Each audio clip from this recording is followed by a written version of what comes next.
garbage can. If it's going to drip for a second, just let it drip. Some people go even as far to pat it down with paper towel. I don't think it's necessary. We didn't have a lot of blood here. Okay? Again, you can see the silver skin. There's not a lot of it.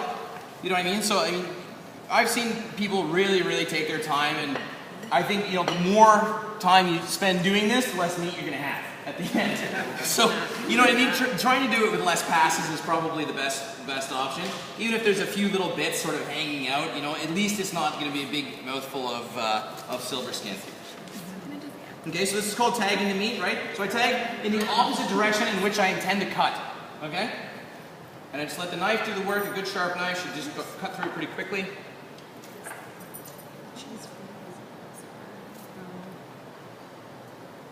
Oops. There we go, just like that. Right, little V cut in here to see if we can get some of the sinew out. Right, and then I can just sort of hold it both up and take it right out. And I think that's about it for this one. This one's looking pretty good. Okay, so I'm going to make a little nick here to help my end sort of fold over. Right? And then we're going to tie.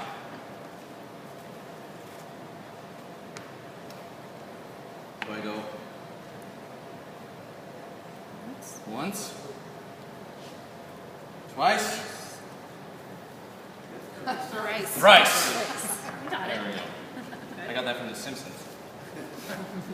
Okay. And then I spin it because I want to work from left to right because I'm right-handed. If you're left-handed, obviously, you're going to work the other way. You always, and generally speaking, with any of the processes that you're going to be doing, you want to work the same way you read, from left to right. And you know, of course, if you're left-handed, you want to work the opposite way. It's just a natural flow in which you work, right? Just make sure if you're cutting something, you know, and you're picking it up, putting it on your cutting board, cutting it, and putting it over here, you've got a nice flow. But if you're right-handed and you're working this way, you're kind of going backwards, right? All right, so the loop, ratchet it down. Oh dear.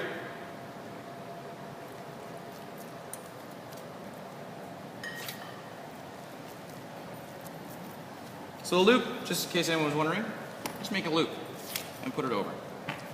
Again, I know everyone's going to go home and go. And usually everyone just gives up and just ties little circles around it. That works just fine. That works just fine. Don't be ashamed if that's how you end up doing it. I've seen 5 diamond chefs do it that way.